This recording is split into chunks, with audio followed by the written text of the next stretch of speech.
Ini adalah kata limit. Atau juga kita mengenalnya dengan istilah deadline.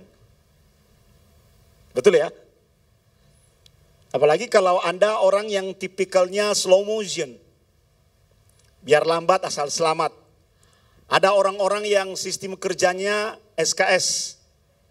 Sistem kebut semalam. Waktu yang diberikan untuk menyelesaikan pekerjaan misalnya 1 tahun. Batasnya 31 Desember. Waktu 1 tahun itu dibuang sia-sia. Tanggal 30 Desember malam baru kerja.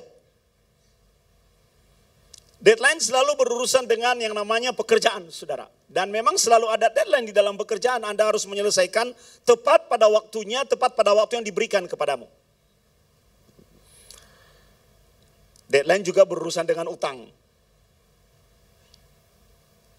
Jadi kalau kita melakukan transaksi pinjam meminjam, maka yang akan memberi pinjaman berkata, kamu harus melunasi tepat pada tanggal ini, kalau tidak penalti. Akan ada konsekuensi. Dan juga deadline berurusan bukan hanya pekerjaan yang kita terima, tapi pekerjaan yang kita lakukan. Selalu ada, harus ada batasnya, supaya itu menjadi target dan tujuan kita. Kalau kita tidak memiliki deadline, kita akan menjalaninya santai-santai saja. Mengapa deadline diperlukan? Karena kita juga bisa melakukan pekerjaan lain kalau yang satu sudah tuntas.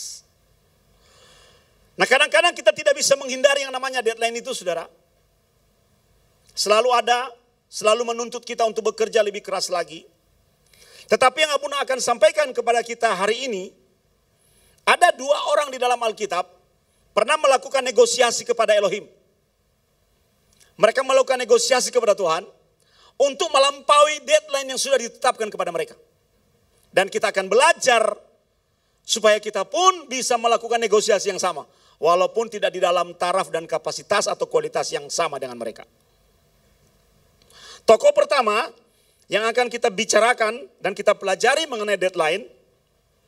Anda mengerti ya, saya ulangi sekali lagi, deadline adalah sesuatu yang menjadi batas. Artinya setelah itu Anda tidak memiliki kesempatan lagi. Ada 2 di dalam Alkitab, yang pertama adalah Hizkia. Dan deadline-nya tidak main-main, deadline-nya adalah deadline kehidupan. Dia ditetapkan untuk mati. Dia sudah tiba pada deadline. Mari kita lihat di dalam Alkitab kita, Yesaya pasal 38. Kita lihat dari ayat yang pertama. Pada hari-hari itu Hizkia jatuh sakit dan hampir mati. Tidak disebutkan di dalam Alkitab penyakitnya apa. Tetapi dikatakan penyakitnya cukup parah sehingga dia hampir mati. Dia berada di dalam kondisi kritis. Lalu datanglah Nabi Yesaya bin Amos dan berkata kepadanya, beginilah firman Tuhan, sampaikanlah pesan terakhir kepada keluargamu, sebab engkau akan mati, tidak akan sembuh lagi. Kira-kira kalau Anda berada di posisi saya, respon Anda gimana, saudara? Ada nabi yang berkuasa, nabi adalah representasi Tuhan. Seperti suara Tuhan sendiri.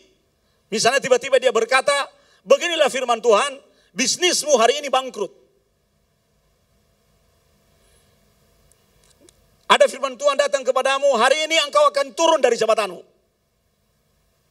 Sebaliknya juga loh, saudara. Kita kan senang kalau ada firman Tuhan yang datang kepada kita dan menyampaikan pesan, hari ini engkau akan naik jabatan. Amin. Senang ya? Hari ini engkau akan sembuh. Wah, haleluya, puji Tuhan. Hari ini engkau akan mendapat berkat. Jemaat senang, pendeta juga senang kalau digituin. Tapi yang ini, datang firman Tuhan yang bertentangan dengan keinginan hatinya. Deadline. Hari ini juga engkau akan mati. Sebab engkau akan mati, tidak akan sembuh lagi.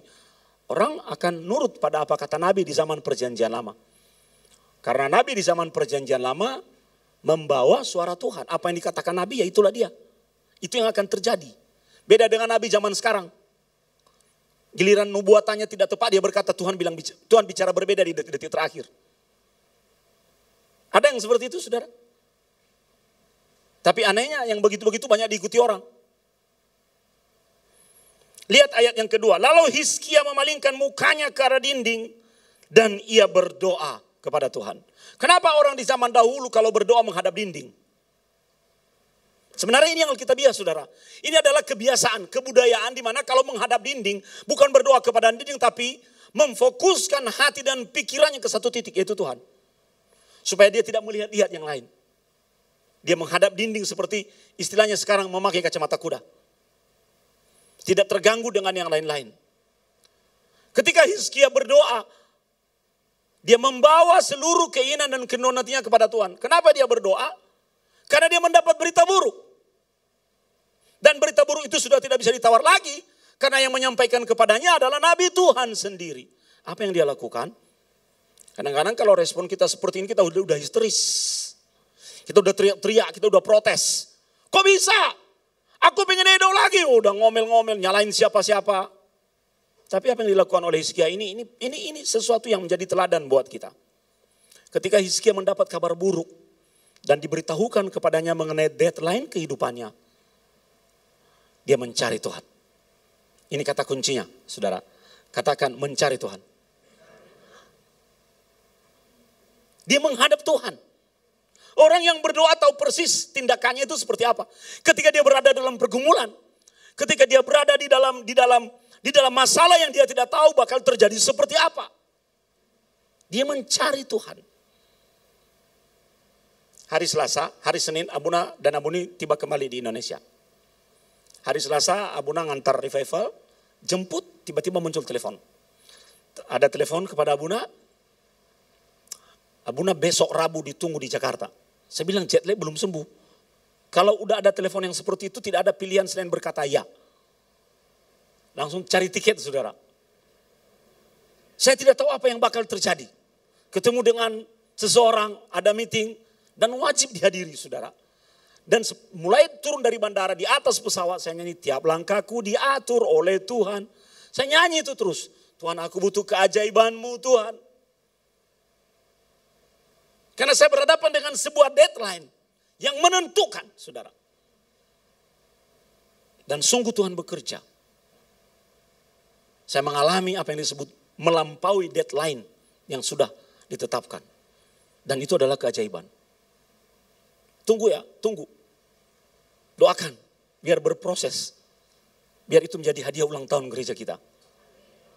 Amin. Itu persis yang dilakukan oleh Hizkia. Dia memalingkan mukanya ke dinding. Dan dia berdoa mencari Tuhan. Saudara, kata kunci yang penting ini perlu kita terapkan menjadi bagian dari gaya hidup kita. Ketika kita berada dalam pergumulan, ketika berada di dalam menjelang garis deadline. Dan tidak lagi peluang dan kesempatan bagi kita. Hanya ada satu solusi. Yaitu ketika kita memalingkan wajah ke arah dinding. Dan berdoa mencari Tuhan. Apa kata Hizkia kepada Tuhan?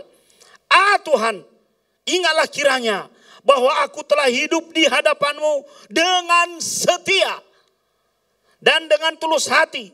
Dan bahwa aku telah melakukan apa yang baik di mata-Mu. Kemudian menangislah Hizkia dengan sangat. Nah, apa yang dilakukan isi doa Hizkia itu apa? Sederhana. Dia sedang mengklaim di hadapan Tuhan. Segala apa yang telah dilakukannya di dalam dan di dalam kerajaan Allah, di dalam pelayanan, di dalam hubungannya dengan Tuhan, dia klaim. Sebenarnya Tuhan tahu nggak apa yang sudah dilakukan oleh Hizkia? Tuhan tahu. Tapi dia mengklaim itu di hadapan Tuhan. Makanya saya selalu ingatkan, saudara, setialah melayani. Sebab tiba saatnya Anda menjelang deadline, Anda tidak punya apa-apa untuk diklaim. Tuhan, bukankah aku sudah melayani Tuhan? Mana, kamu pemalas gitu kok. Tuhan, aku sudah setia. Kamu seperti kunang-kunang gitu. Kayak PLN, hidup mati. Biar pet. Hizkia berhasil di dalam doanya, saudara. Karena dia merasa sudah melakukan sesuatu di dalam Tuhan. Dan dia mencoba menegosiasi dengan Tuhan. Ingatlah kiranya. Makanya sebenarnya ketika kita ambil bagian di dalam kerajaan Allah, kita sedang memiutangi Tuhan. Kita punya sesuatu untuk bicara kepada Tuhan. Tuhan, aku sudah melakukan ini. Itu sebabnya saya mendorong kita semua. Miliki sesuatu yang bisa Anda klaim kelak di hadapan Tuhan. Ketika Anda bukan justru melayani ngacir. Bukan, saudara. Mohon maaf ya. Jangan tersinggung dengan apa yang Abuna katakan ini. Tanpa kita sadari apa yang kita lakukan di gereja lokal kita.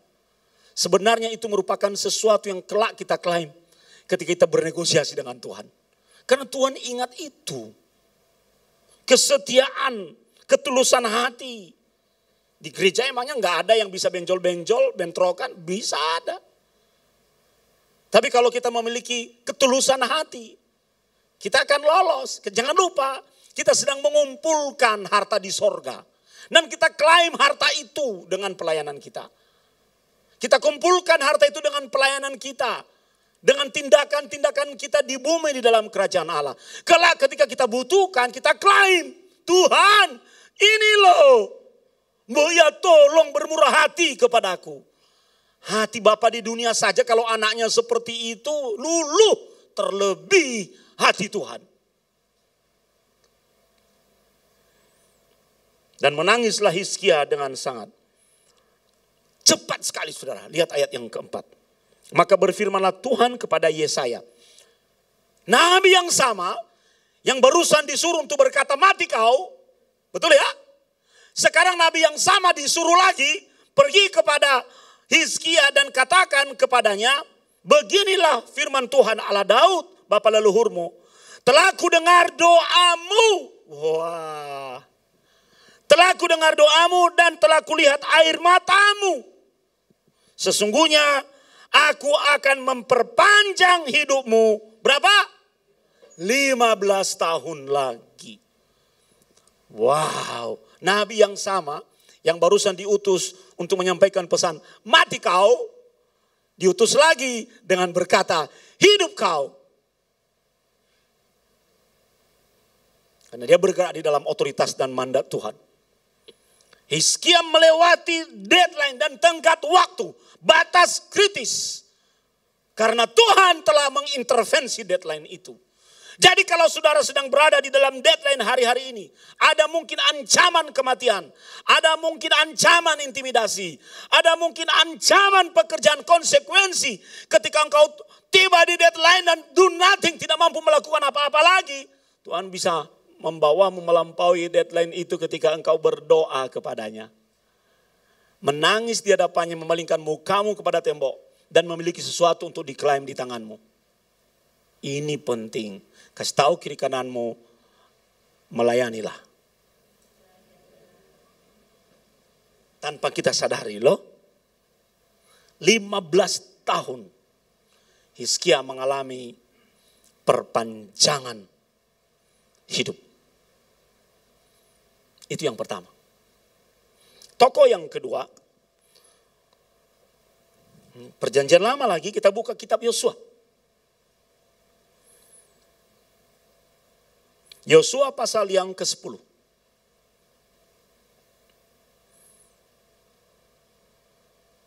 Yosua pasal yang ke-10 ayat yang ke-12. Peristiwa ini, Yosua sedang berhadapan dengan koalisi orang-orang Kanaan. Orang-orang Kanaan, raja-raja Kanaan bersatu. Mereka mau memerangi Yosua. Pasukannya besar sekali. Satu kerajaan saja udah mengimbangi tentara Yosua. Ini bergabung 5 kerajaan. Wah, bagaimana kalau musuh bersatu di depanmu untuk menghancurkan hidupmu? Orang berkomplot melakukan persepakatan. Tujuannya cuma satu, untuk menghancurkan hidup saudara. Anda tiba pada sebuah deadline. Dan terjadi pertempuran. Yosua berhadapan dengan koalisi 5 raja dan terjadi pertempuran. Pertempuran di zaman dahulu seperti yang selalu Abuna ceritakan.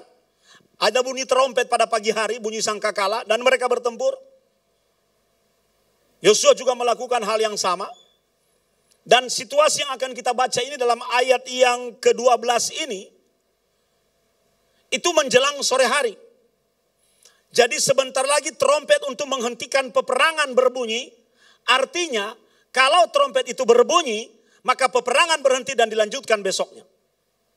Tetapi persoalannya menjelang sore hari itu, Yosua entah karena apa, ada sejumlah alasan, campur tangan Tuhan, keterampilan para tentaranya dan sebagainya, ada banyak alasan lah. Yosua merasa bahwa dia berada di dalam kemenangan, tapi dia sadar bahwa hari sudah mulai gelap. Trompet untuk menghentikan peperangan sebentar lagi akan berbunyi. Kalau ini berhenti, maka dilanjutkan besok, belum tentu dia menang. Karena apa? Musuh, ini daerah musuh. Musuh bisa mengumpulkan kembali dan memanggil tentara-tentaranya dari wilayah-wilayah itu untuk berperang besoknya dan Yosua bisa kalah. Tapi kalau pertempuran dilanjutkan sampai malam, Yosua akan menang. Di dalam ayat 12 Yosua berbicara kepada Tuhan. Pada hari Tuhan menyerahkan orang Amori itu kepada orang Israel.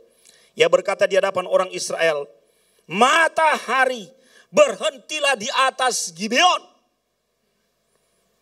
Dan engkau bulan di atas lembah Ayalon.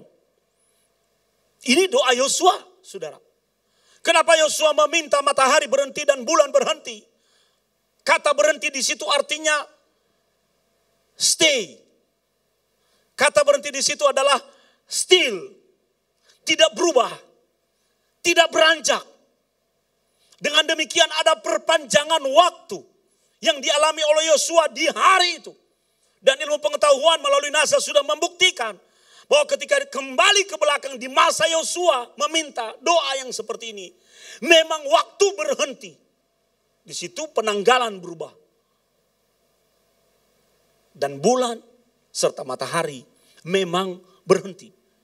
Sehingga ada waktu bagi Yosua untuk melawan koalisi orang-orang Kanaan, melawan orang-orang Amori ini. Dan ayat 13 terang benderang memberitahukan kepada kita, maka berhentilah matahari dan bulan pun tidak bergerak sampai bangsa itu membalaskan dendamnya kepada musuhnya. Bukankah hal itu telah tertulis dalam kitab orang jujur? Matahari tidak bergerak di tengah langit dan lambat-lambat terbenam. Kira-kira berapa? Berapa? Sehari penuh. Berarti matahari itu terang benderang selama berapa lama? 24 jam. Kurang lebih seperti itulah dalam hitungan kita. Kasus ini memperlihatkan kepada kita yang namanya perpanjangan waktu. Demi memberikan kesempatan. Karena sudah deadline. Di dalam ayat 14 belum pernah ada hari seperti itu. Baik dahulu maupun kemudian. Bahwa Tuhan mendengarkan apa? Mendengarkan apa? Permohonan seorang manusia secara demikian. Sebab yang berperang untuk orang Israel ialah Tuhan. Wow. Karena ada perpanjangan waktu yang seperti itu. Deadline terlampaui. Deadline-nya mundur. Waktunya molor.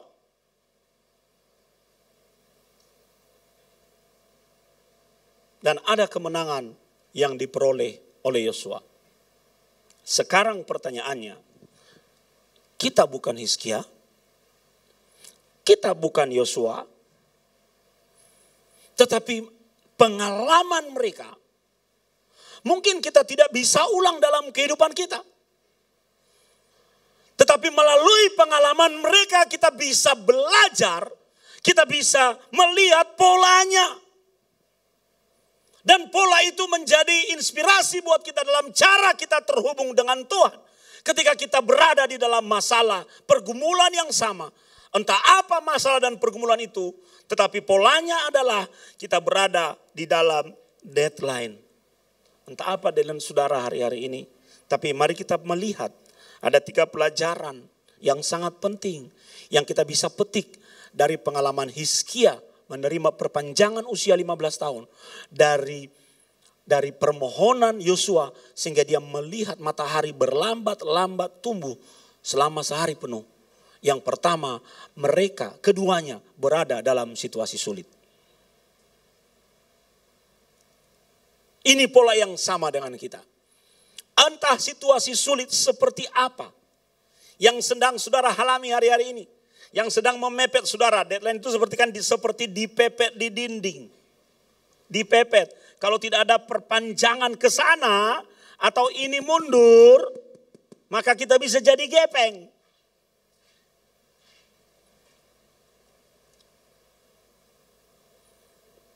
Ketika Anda berada di dalam situasi sulit itu, saudara, jangan menyerah.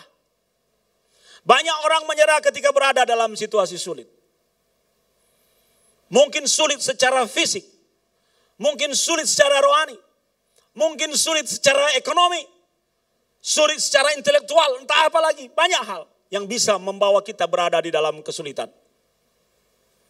Tapi ketahuilah, hal-hal yang sulit itu biasanya menjadi pintu masuk untuk Tuhan bekerja. Biasanya kan orang Kristen kalau berada dalam tekanan baru teriak cari Tuhan. Ayo, dari sisi ada juga sisi positifnya sih yang seperti ini. Jadi kalau kita mau cari Tuhan ya beradalah dalam situasi sulit. Ada loh orang-orang yang seperti itu. Dan sebaliknya, kalau Anda berada dalam situasi sulit, jangan melihatnya dalam perspektif negatif. Lihat dalam sebuah perspektif bahwa itu adalah pintu masuk yang cukup bagi Tuhan untuk melakukan sesuatu. Hizkia berada dalam situasi sulit, dia sakit parah, hampir mati. Yosua berada dalam peperangan. Dia terancam oleh musuh yang begitu besar jumlahnya. Tapi rupanya dari kisah mereka berdua kita tahu bahwa mereka mendapati Tuhan bekerja di dalam hidup mereka melalui situasi-situasi sulit itu. Bagaimana dengan kita? Apakah situasi sulit membuat kita menyerah? Namun kalau berhadapan dengan situasi sulit, saya evaluasi diri dulu.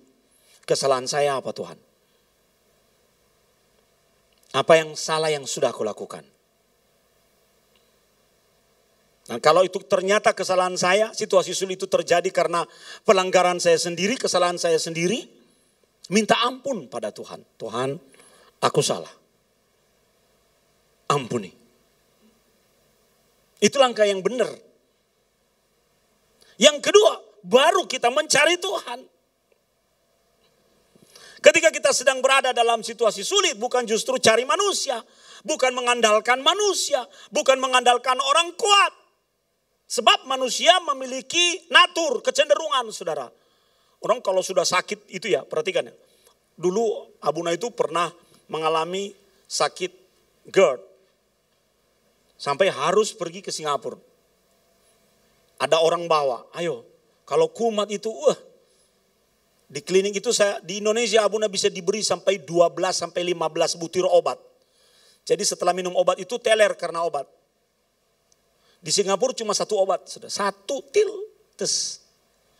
Di Indonesia 12 sampai 15 butir obat, nggak boleh ini, nggak boleh ini, nggak boleh ini. Di Singapura satu butir obat dan all you can eat. Saya masih ingat itu klinik Dokter Ngo. All you can eat. Tapi obatnya makan selama 6 bulan. Sembuh, saudara. Tapi selama proses yang namanya sakit mah itu, apapun kata orang saya ikuti. Orang bilang saya lakukan itu, orang bilang ini saya lakukan ini, orang bilang ini saya lakukan ini. Oh, kan sudah kepepet toh, the power of kepepet. Pernah saudara kepepet saudara? Pergi ke dukun kalau perlu dilakukan. Pengobatan alternatif kalau perlu dilakukan karena the power of kepepet. Itu natur manusia. Hari ini kita belajar ketika Hizkia kepepet, Yosua kepepet, mereka tidak cari dukun. Mereka tidak mengandalkan kekuatan dan kekuasaan manusia. Tidak. Tunggu ulang tahun gereja kita. Abuna benar-benar mengalami yang namanya kekuatan dan kekuasaan Tuhan itu. Yang namanya kekuasaan manusia itu enggak berlaku, saudara. Ini sedang berproses. Saya coba kekuatan manusia gagal. Itu loh. Tuhan buka jalan. Makanya kalau kita berada dalam situasi sulit, ayo, ini kesempatan kita untuk mencari Tuhan. Ini kesempatan kita untuk berbalik kembali kepada Tuhan. Saya sangat diberkati dengan pengalaman Hizkia ini. Iya ya Tuhan, ketika aku sedang berada dalam pergumulan, ingat loh Tuhan, aku melayanimu loh. Aku khotbah loh Tuhan. Aku pergi ke sini loh. Saya klaim itu. Kalau kita punya sesuatu di tangan, kita bisa klaim. Dan coba datang ke bank, klaim deposito. Mana surat depositonya? Enggak ada. Berarti Anda enggak punya deposito. Seperti itu maksud Abuna. Ada sesuatu yang Anda miliki di tanganmu. Supaya Anda memiliki modal bicara kepada Tuhan. Yosua itu adalah salah seorang panglima militer yang sangat dekat dengan Tuhan.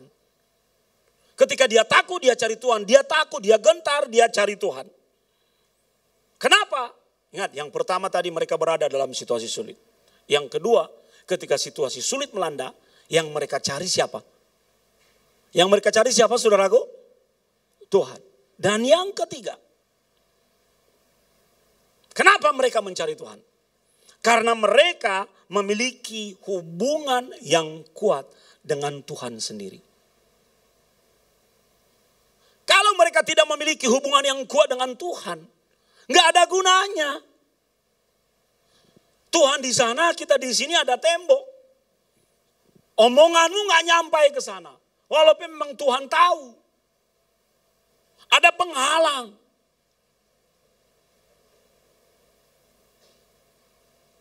Ada sesuatu yang membuat kita tidak bisa menjangkau Tuhan. Hari-hari ini Tuhan sedang membuat kebangunan rohani di Amerika, saudara. Di Asbury, di sebuah kapel mahasiswa, kapel kampus. Terjadi kegerakan rohani yang luar biasa. Tahu doa Abuna apa? Tuhan, aku mau pergi ke Amerika, mau ngambil apinya. Tolong sediakan tiket, sediakan semua yang diperlukan. Tapi kalau Tuhan tidak izinkan aku pergi ke sana, maka kirimkan apimu yang dari sana itu ke sini. Itu saudara.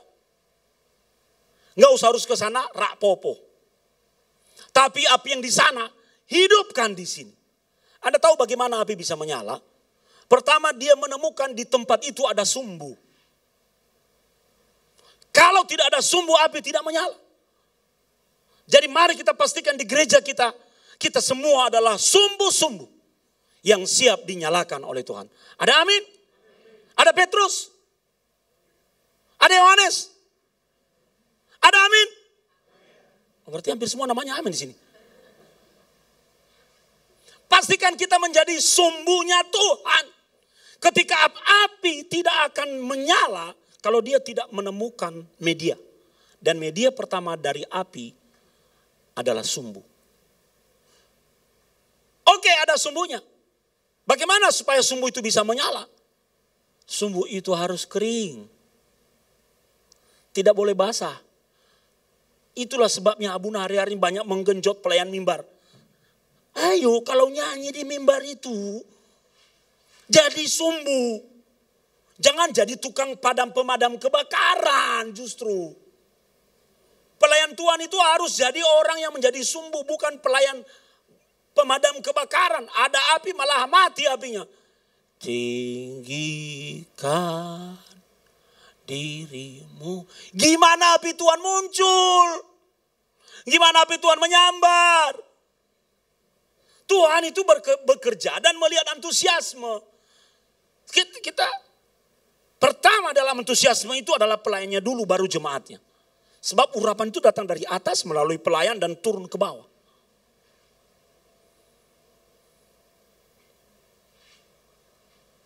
Salah-salah dikit tidak apa-apa. Tapi Anda harus memperlihatkan roh. Spirit yang menggebu-gebu. Yang menyala-nyala untuk melayani Tuhan.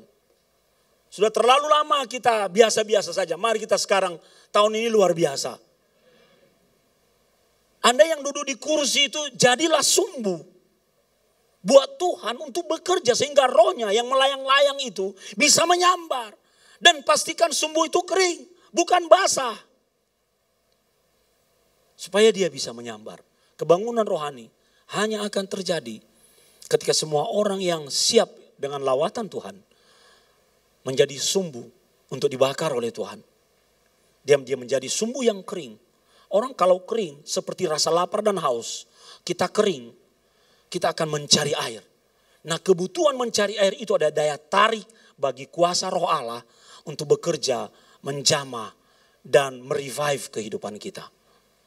Itulah yang menjadi dasar hubungan yang dimiliki oleh Hizkia dan Yosua. Karena mereka mau menjadi sumbu yang siap dinyalakan oleh Tuhan di generasi mereka. Dan hari ini, pelayan musik maju ke depan. Dan hari ini, biarlah kita menjadi sumbu yang siap dinyalakan oleh Tuhan di generasi kita. Haleluya. Supaya ketika kita